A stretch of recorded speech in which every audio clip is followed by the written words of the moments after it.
प्रिय भावकों, जय श्री कृष्ण।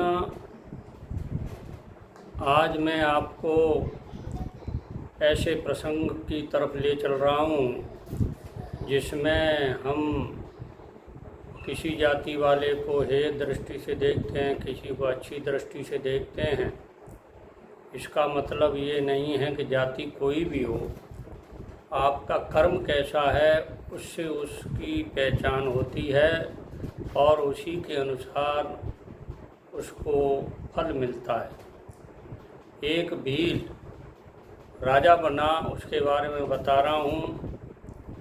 आबू पर्वत के समीप एक आहुक नाम का भील रहता था और उसकी पत्नी का नाम था आहुआ। एक दिन भगवान शंकर उस भील की परीक्षा लेने के लिए रात को उसके घर पर पहुँचे। दूसरा अतिथि का रूप बनाकर तो उन्होंने कहा कि भाई मुझे रात भर आपके यहाँ रुकना है। तो भील ने कहा कि हमारे पास इतनी जगह नहीं है कि हम तीसरे आदमी को रुका सकें।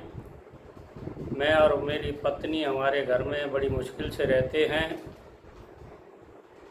तो भील की पत्नी ने कहा कि आप और अतिथि दोनों अंदर सो जाइए और मैं बाहर से आपकी रक्षा करूंगी। रक्षा का मतलब था कि कोई जंगली जानवर आ जाए तो उससे आपकी रक्षा करूंगी, क्योंकि पर्वतों के पास पहले जंगली जानवर रहते थे।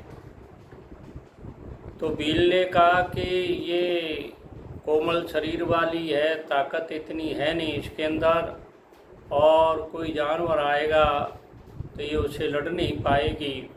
इसलिए भील ने कहा कि अतिथि और आप दोनों पत्नी से कहा कि अंदर सोइए, मैं बाहर आपके रक्षा करूँगा।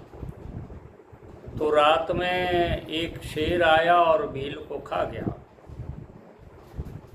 तब पत्नी को पता चला कि मेरे पति को शेर ने खा लिया है, तो बड़ी दुखी हुई और उसके साथ सती होने का उसने प्रण किया। तब उस अतिथि ने कहा कि भाई सती मत हो, जो होनी है वो होती है। परंतु वह अपने विचार पर दृढ़ रही और सती होने का उसने विचार किया। तब जो अतिथि था वो मूल रूप से शंकर भगवान थे, वो प्रकट हुए और उस आहुआ को आशीर्वाद दिया कि तुम्हारा पति विदर्भ देश का राजा वीरसेन का पुत्र नल होगा, और उस भीलनी से कहा कि तुम्हारा जन्म विदर्भ राज की राजकुमारी और राजा भीमसेन के पुत्री के रूप में होगी। आपका नाम दमयंती होगा। तो नल और दमयंती की कथा आपने सुनी होगी, कभी अवसर मिलेगा तो ये भी मैं बताऊंगा। एक यति हंस के द्वारा उन दोनों का मिलन होगा, ऐसा महादेव जी ने कहा, और तुम दोनों पति पत्नी होंगे। इस प्रकार भगवान की परीक्षा में आहुक भील आहुआ भीलनी दोनों सफल हुए और अगले जन्म में वो नल दमयंती के नाम से राजा रानी हुए। तो मेरा स्पष्ट निष्कर्ष ये है कि हमारे कर्म कैसे हैं ये महत्वपूर्ण है। हमने किस जाति में जन्म लिया है ये महत्वपूर्ण नहीं है। हम अच्छी जाति में जन्म लेते हैं और हमारे कर्म बहुत बुरे हैं तो अगले जन्म में हम पता नहीं क्या बनेंगे।